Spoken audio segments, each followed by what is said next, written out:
Então, assim, dois aspectos, né? Eu separei aqui, os objetivos narrativos e os elementos estéticos. O objetivo principal, né, seria explorar justamente a origem, né, do relacionamento da Kira e do outro, né? E aí mostra como tem toda essa questão de confiança e da lealdade que acabou sendo afetada por um evento do passado que veio à tona 5 anos depois, né? Que aí é um elemento noir completamente clássico, né? Um crime do passado que volta a assombrar pessoas no presente que já tinham se desvinculado daquilo. Então ele cria essa atmosfera, né? E faz esse uso da narração que o Silvio já estava destacando ali do Odo, né?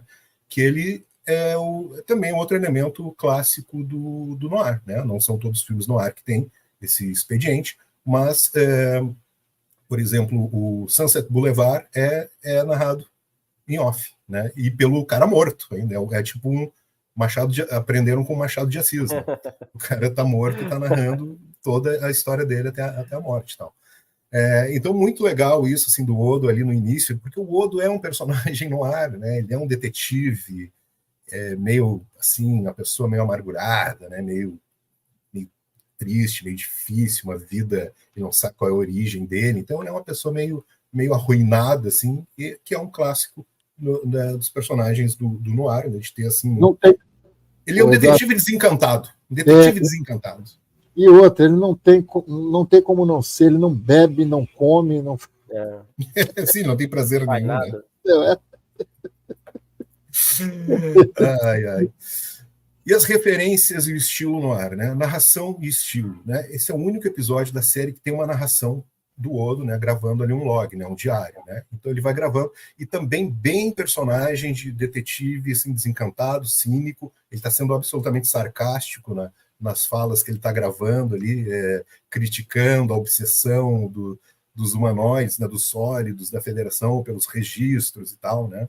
E aí desde o início faz essa homenagem ao estilo, né, no ar, ao gênero, né, usando ali a iluminação muito contraste, né, principalmente nas partes do flashback. O flashback é outro, aliás, duas características que eu vejo nesse episódio: o flashback, né, e o claro escuro, né, o chiaro escuro, né, que é usado magistralmente no ar, uma característica do noir, eles usam muito bem aqui. Bom policial, mau policial, né, good cop, bad cop. A cena, até a Dari estava levantando isso, depois ela vai falar melhor. Essa técnica é usada ali pelo Odo e o Sisko no interrogatório do Ron, né? Eu botei interrogação, apague. Interrogatório do Ron, né? Com o Odo ele mostrando aquela postura mais agressiva, né? E o Sisko abraça o Ron, né? Diz que eles são amigos e tal, né? Até exagera, assim, né? E outra coisa interessante que são as referências ao Columbo. Por quê? Porque o Peter Allen Fields ele escreveu muito para essa série chamada Columbo, que é aquela série de um detetive que é um mala. Eu acho o Columbo chatíssimo, nunca gostei da série, mas ele tem uma espécie de bordão que é só mais uma coisa, quando ele nunca encerra, assim, ele fica insistindo, né? E o Odo aí tem essa referência, né, ao Columbo por parte do Odo nesse episódio, que é muito legal também. Cinematografia, né? O Marvin Rush, ele diz o quê? Que ele procurou, né, usar os ângulos de câmera e iluminação incomuns que não são usadas normalmente numa série de Star Trek, né? A série de Star Trek é uma coisa muito padrão sempre, assim, né? Todo seriado, para falar a verdade, né? Então ele tentou trazer assim aquele ângulo, um ângulo que é muito comum no noir, é um de 45 graus, assim, né? Que ele causa uma estranheza, assim, ele deixa meio que um ambiente na diagonal. Eles não usam no episódio, mas ele cita esse The Third Man, que é o terceiro homem, que eu achei esquisito ele citar esse filme, porque eu já vi esse filme, e ele é um filme que ele é arruinado. Não sei se vocês conseguem pensar num filme que é arruinado pela trilha sonora. Esse filme ele não presta por causa da trilha sonora. A trilha sonora não combina. Ele é um filme noir com uma trilha sonora que parece a trilha do Bob Esponja, sério. Então é muito difícil de assistir o filme por conta disso. Ele tem uma bela história, porque ele se passa em Viena, no pós-guerra. Viena está como Berlim, está dividida entre os aliados, né? E aí é um americano que vai para lá em busca de um amigo, o amigo está morto, o amigo é o Orson Welles, né? Que ele aparece só, acho que nos últimos 20 minutos do filme, mas atuação incrível, né? E aí eu acho que esse filme não tem muito assim a ver com o que a gente encontra nesse episódio, né? Mas enfim, foi uma referência que ele usou, né? Eu consigo pensar no mínimo em uns 10 filmes que seriam mais adequados para a gente comparar. E depois eu vou mostrar umas cenas e aí vocês vão entender melhor o que eu estou falando. Marvin e Jim Conway, né, o diretor, né, do episódio, eles criaram esse visual fascinante, todo severo, escuro e esfumaçado, com uma qualidade azul fria, diz o Livingston, né, que é o produtor. Foi impressionante. E realmente, tem neon, azulado, e o neon também é um aspecto muito utilizado no filme noir. Lembra vagamente o Batman de 89, né? O de 89, não o de 92, o Retorno, sim, mas o original de 89, que também tem uma atmosfera noir, né? O filme do Tim Burton. Lembra bastante. Tudo preto, muito escuro, couro, exatamente, né? Exatamente, Sim, sim. É porque o noir é um estilo urbano, por excelência, e um urbano degradado, decadente, né? Então, e isso aparece nesse episódio, porque quando mostra a Terra Noir, ela remete a um ambiente urbano, entre aspas, e degradado, escuro, feio, sujo, né? As pessoas maltrapilhas, né? Mas a gente vai ver melhor isso depois. Outro ponto muito importante nesse episódio, o desenvolvimento dos personagens, né? Esse episódio ele mostra como o Odo e a Kira se conheceram, e como começa a dinâmica deles, né? E começa com uma mentira, né? Ela mente para ele, ela engana ele de maneira brilhante, né? Imagina, o Odo está iniciando a sua carreira como detetive, o Odo é ingênuo, até pouco tempo atrás ele fazia o Cardassian Neck Trick, né, fazia o truque do pescoço cardassiano para divertir os cardassianos, e agora ele está iniciando como um detetive, só que nem ingênuo. E a Kira, desde os 13 anos, luta numa resistência, né? Ela, está muito à frente dele, né? Ele está indo, ela está voltando já 10 vezes. Então ela engana ele, né? Ela faz uns trejeitos, né, com o rosto, que levam ele a acreditar nela. Né? E aí a revelação da Kira ter mentido para ele, né, é esse ponto crítico do episódio, né, que vai redefinir o relacionamento e adiciona camadas, né, mais camadas para os personagens. E o desenvolvimento do Odo como investigador. Ele mostra, né, como o Odo tenta muito passar essa ideia do Odo ser um neutro, né, íntegro, absolutamente íntegro e neutro, né, como se fosse possível ser neutro dentro do contexto do Cardassia e Bajor, né? É aquilo, né? Se tu te mantém neutro, tu já escolheu o teu lado, que é o do opressor. Ou seja, o Odo gosta de contar essa história para ele mesmo, gosta de fazer esse personagem, né? Mas a gente sabe que ele foi um colaboracionista, na verdade. Né? Mas ok. Aqui o episódio tenta mostrar isso, né? Que mesmo nesses tempos de guerra, de ocupação, ele era respeitado pelos bajorianos, que eu acho um pouco difícil de engolir. Primeiras vezes nesse episódio, o Ron. O Ron se destaca aqui porque o Ron até agora foi mostrado como um idiota completo. E aqui a gente já vai ver as primeiras habilidades técnicas dele, que vão ser muito importantes lá no futuro, inclusive para salvar o quadrante alfa inteiro, né? Salvar a Space Nine inteira. Então aqui já tem a sementinha, né, do desenvolvimento do Ron. Odo encontra Gul Dukat, Kira e Quark pela primeira vez. Né? Ou seja, 3 personagens fundamentais da série se encontram pela primeira vez aqui nesse episódio. E é a primeira vez que o Odo puxa o Quark pelo colarinho. Né? Eu nunca gosto quando ele faz isso, mas tudo bem. E é a primeira vez que a Kira chama o Odo de Constable. Né? E aí eu até coloquei 2 trechos do roteiro ali. Ela chama ele em 2 momentos. E os 2 momentos ela está exigindo que ele escolha o lado. E chama ele de Constable, né? Que seria delegado, comissário, alguma coisa nesse sentido. Né? O que mais? Temos também o elenco e a equipe. O que eles falaram? Né? O David Livingston, que é diretor de vários episódios, ele disse que foi um dos melhores episódios. Né? Destacou o enredo e a direção. Ari Silverberg, produtor executivo. Ótimo episódio, essencial para a série. Profundidade emocional e o conflito entre Odo e Kira tornaram o episódio fascinante. René Auberjonois, né, o Odo, considerou esse episódio como um dos melhores em que trabalhou, devido à sua complexidade emocional e visual. Gostei do destaque para o visual, que é muito importante nesse episódio. E aí o Terry Edman e a Paula Bloch, que escreveram o Companion, eles falaram isso aqui em um outro livro, um livro que eu não li, não tenho acesso. ele diz que ele se encontra, esse episódio, num dos 10 episódios essenciais de Star Trek Deep Space Nine. E eu concordo plenamente. Continuando com o elenco e equipe, Ari Steven Behr. A história explora a origem da relação de Kira e Odo, dando um novo contexto à lealdade e à traição. Traição é um tema clássico do noir, né? Traição, corrupção. Nana Visitor. Aprecia o realismo do episódio onde a confiança entre Kira e Odo é abalada. A série não mastiga tudo para o público. Dá mais crédito à inteligência deles. Perfeito, né? Roteiro inteligente. Michael Piller considera Necessary Evil quase um episódio perfeito, destacando a química entre Kira e Odo e a atuação marcante de Catherine Moffat como Paula. David Livingston, de novo, louva o estilo no ar, elogiando o trabalho de Marvin Rush, o diretor de fotografia, pela estética que recria a atmosfera da ocupação cardassiana. Agora nós sabemos que a ocupação foi no ar. A cena cortada, isso aqui eu achei interessante. Teve uma cena no terceiro ato que eles cortaram, que era o Odo flagra, né, meio que flagra a Vetric e o Gul Dukat, né, num relacionamento íntimo, né? E aí eles cortaram, eles filmaram a cena, mas decidiram cortar, né?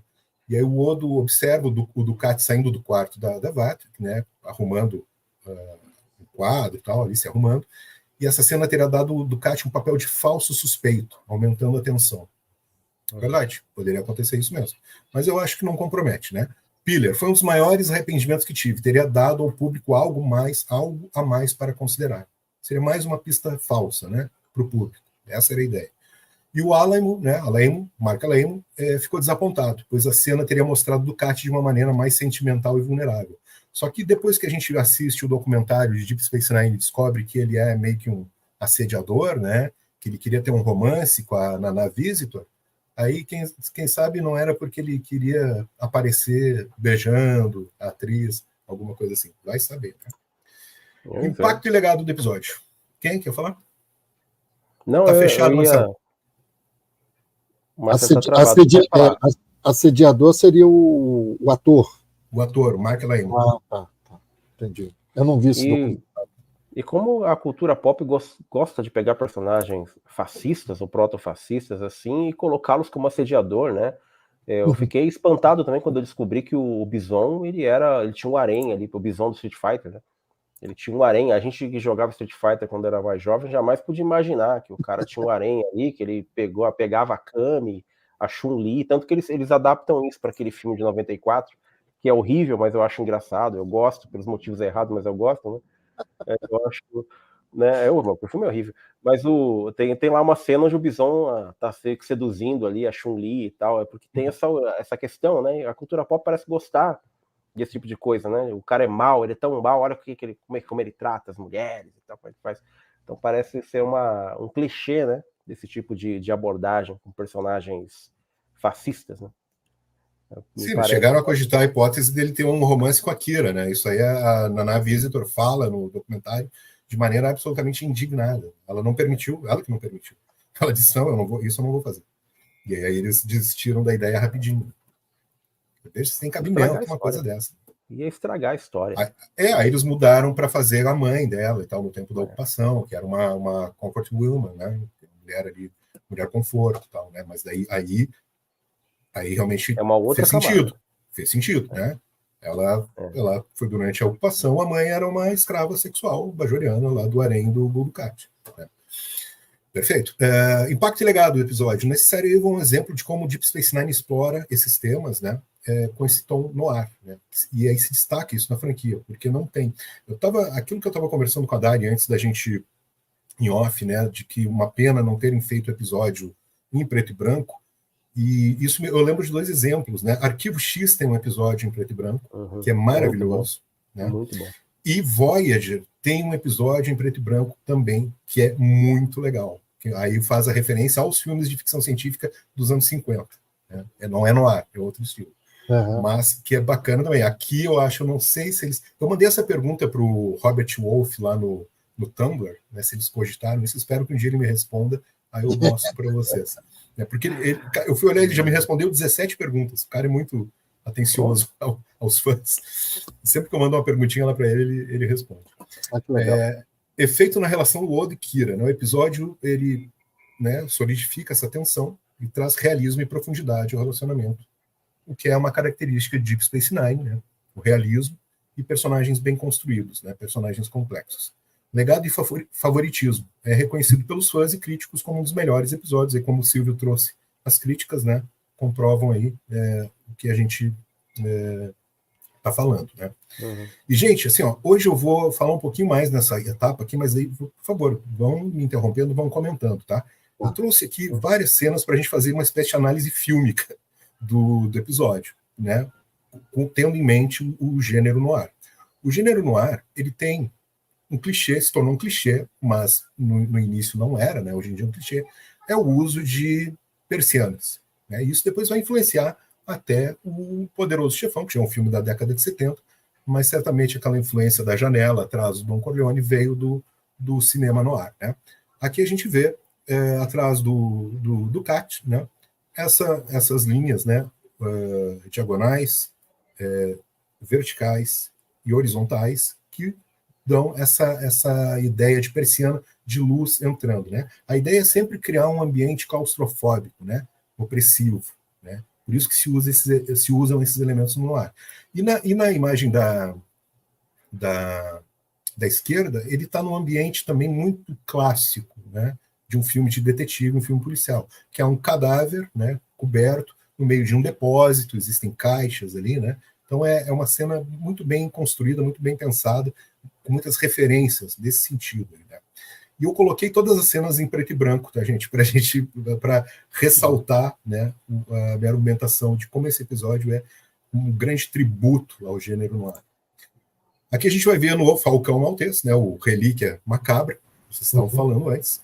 Vejam, né, lá atrás do Bogart tem as persianas.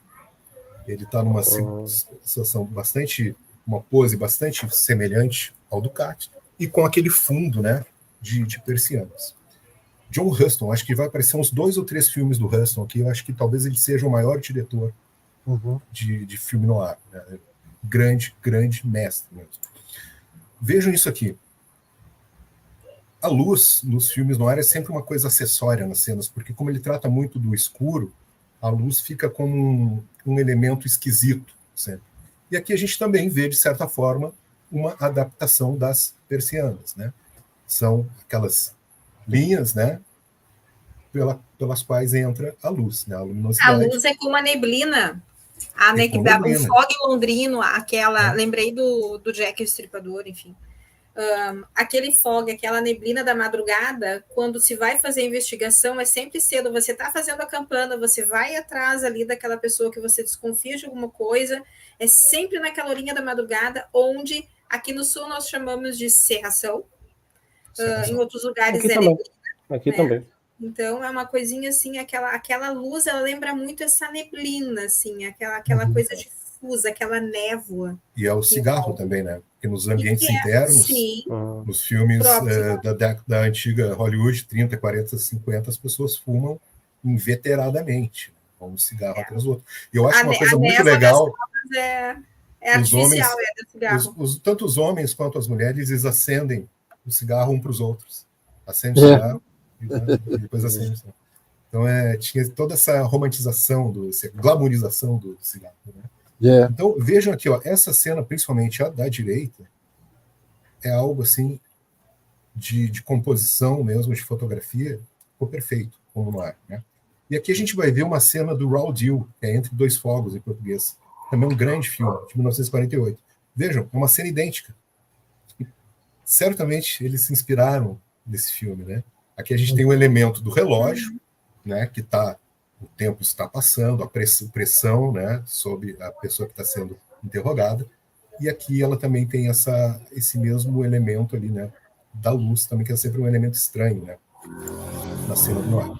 E aqui com a lindíssima Lauren Bacall, que era esposa do Humphrey Bogart, né? Vejam, é a mesma posição, composição, o mesmo olhar, e atrás os mesmos elementos de linhas verticais, linhas horizontais, que é absolutamente fundamental no gênero noir. E aí é isso que eu estou falando, né? A grade e a persiana, né, é uma coisa que aparece em todos os filmes noir. Aqui no Silêncio da Noite, que é um filme também esplendoroso, com com o Bogart, né, que ele faz um roteirista bem pancada, assim, cara agressivo. Ele tem uma grade dentro de casa. Aqui na Marca da Maldade, né, do Orson Welles, na cama, né? O Cat People, que é o Sangue de Pantera, esse já é mais para um gênero terror, assim, fantasia, mas tem muitos aspectos no ar, né? Também ela tá a cena que ela tá no zoológico, lá encontrando com a pantera, porque ela vira uma pantera, e aí tem a grade. Aqui no The Killers, sim, eu acho que é um filme que deve ser sempre reverenciado, é com a Ava Gardner e Burt Lancaster. Os dois no auge da beleza. O Burt Lancaster é o primeiro filme do Burt Lancaster, e é um filme todo contado com flashback. Ele é morto no início do filme, e o filme todo é contado por meio de flashback, como é o episódio que a gente está tratando hoje. E aqui o Strangers on a Train, que em português é o Pacto Sinistro. Extraordinário. É Hitchcock. Extraordinário. E aí eu botei uma cena aqui que aparece a persiana, porque eu acho que persianas aparecem praticamente todas. Aliás, esses filmes, como os streamings, você tem que procurar aqueles streams old flicks, né, me parece, que é onde você consegue esses filmes. Luke. Né? Luke também. Alguma coisa você tem, me parece, no Prime Video, ele tem alguns clássicos assim antigos, Sim. mas é pouca coisa. E às vezes não duram muito tempo. Não dura. Já sai, né? No YouTube tem alguma coisa para alugar? Olha, eu assistia tudo isso na Globo, tá? A Globo passava todos esses filmes, gente. Isso. Sim. Eu também assisti a primeira vez. Eu vi de madrugada, assim mas que eu me apaixonei pelo gênero. Desculpa, Maria. Pode falar. Era a Sessão Coruja, não era na madrugada que passava? Sessão Coruja. E teve uma fase que a Globo tinha Festival Hitchcock. Sim. Passava todos os filmes dele, eu assistia todos. Muito bom. Eu lembro dos Pássaros quando eu assisti. Os Pássaros, nossa, filme, né, perturbador. Chip Hedren. Atriz. E aqui, luz. Aqui outra coisa que é muito importante, como a luz, num determinado ponto do corpo, geralmente no rosto, é usada para criar também um clima de tensão e de ansiedade.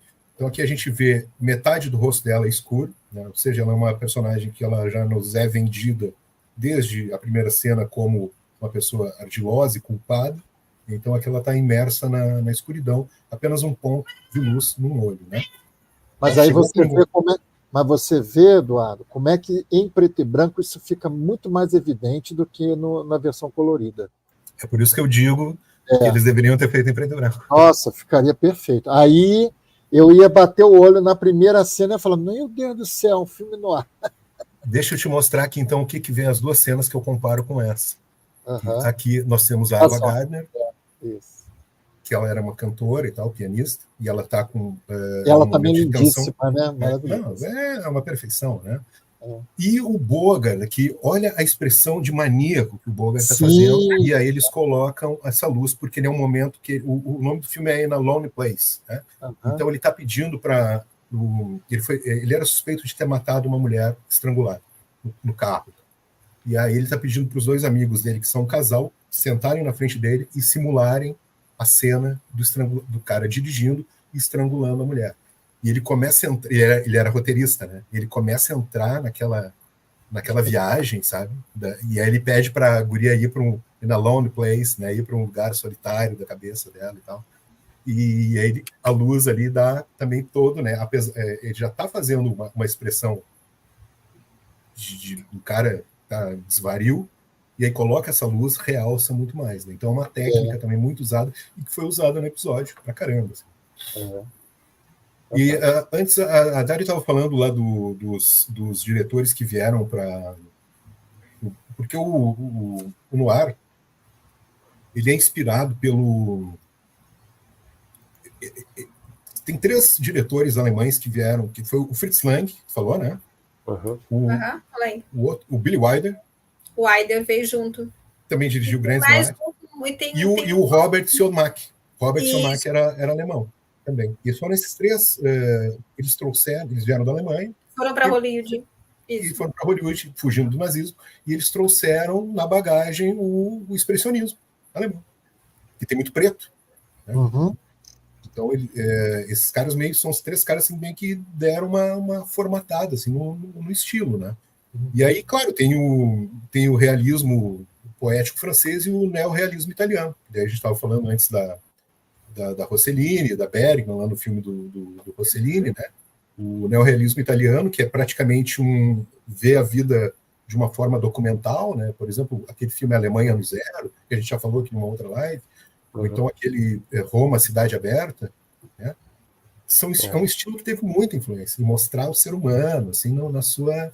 Ladrões de Bicicleta também entra nesse contexto, né? Ladrões de Bicicleta, eu tenho esse...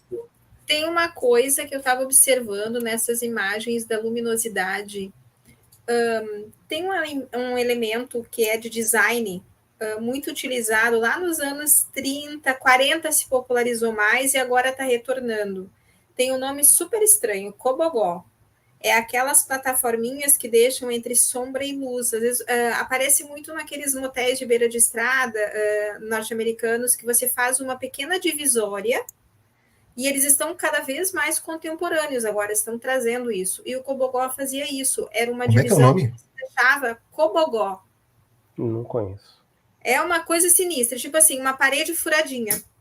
Os tijolinhos todos vazadinhos, que você não deixa as pessoas de fora, estão usando muito em paisagismo agora, como um recurso de você, entre a tua casa e a tua entrada lá, da tua grade ou do teu muro, alguma coisa assim, você dá um recuo como se fosse um mini jardim particular, para as pessoas não verem as tuas primeiras janelas, a tua porta, você coloca um paredão desses, que faz esse mesmo efeito que a gente está vendo aqui nessa imagem, nessa foto.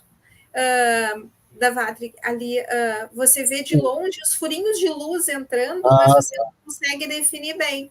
Eles têm formatos mais orgânicos, ele é muito semelhante a um outro que é mais orgânico e mais assim, com mais detalhes sinuosos, mas é muxarabe, alguma coisa assim. Mas o Cobogó é muito comum e está voltando. São essas divisórias que nós vemos em casas, apartamentos, em jardins, que fazem essa penumbra e a privacidade de um espaço, permitindo que entre luz. E quando eu observava ali, eu disse, nossa, será que eles usavam muito isso nos apartamentos? Usavam. Se a gente começar a ver a arquitetura dos anos 40 e 50, quase todos têm essa pequena divisória ali entre a sala de estar e a sala de jantar, ou na entrada, quando você entra logo assim, no pequeno átrio, alguma coisa assim, você tinha essa divisória. Isso é muito interessante. Além da persiana, talvez esse recurso fosse muito comum naquele uso que eles tinham ali para essa privacidade. E é impressionante, assim, quando a gente olha. Não, perfeito. E a gente vai ver essas 3 cenas aqui, além da luz em comum, né, a mesma técnica de utilização da iluminação do rosto, a gente vê que todas elas têm por trás, no fundo, né, da cena, as linhas verticais. Dos assassinos tem linhas verticais, aqui do Boga tem a cadeira, tem o abajur, tem o sofá, né, que já se assemelha bem mais também àquele painel que aparece ali, que é da delegacia ou do Odo ali, né, que aparece atrás aqui da Vatri. É o gradil. Então, quer dizer, é um trabalho, assim, de pessoas que realmente conhecem, né? Primoroso. Vamos seguir. Aqui, eu falava antes do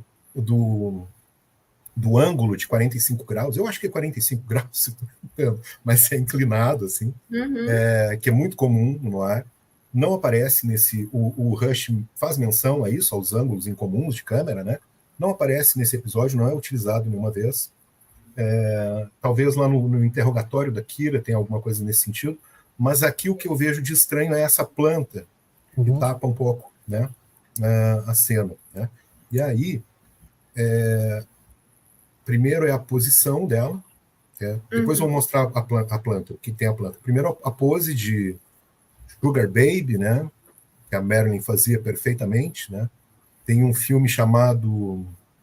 Esse filme é O Segredo das Joias, que ela é amante, né, de um homem velho. Ela está absolutamente estonteante.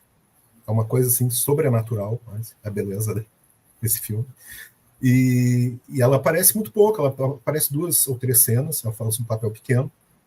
E aqui eu acho que elas estão assim, há uma composição de cena que se assemelha, né? O cabelo, o olhar, né?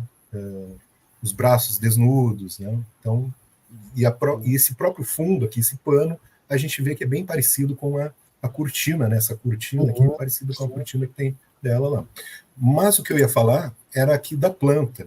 E aí, esse filme aqui, o Key Largo, a gente já falou sobre ele aqui, porque ele é o filme que influenciou aquele episódio que o Silvio odeia do transplante de lesma. De lesma.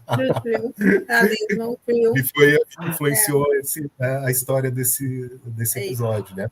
E aqui a gente vai ver também, tá a Lauren Bacall, o Bogart, né? Aqui eles já eram casados. 48, esse filme, John Huston também.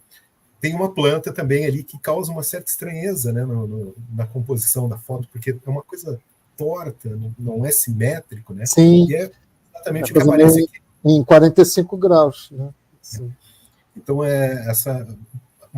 coloca, porque o cinema da década de 30, 40, e o noir, ele é muito caracterizado por essa precisão dos ângulos, assim, né? Claro, às vezes se inclina, mas é sempre tudo muito simétrico, né?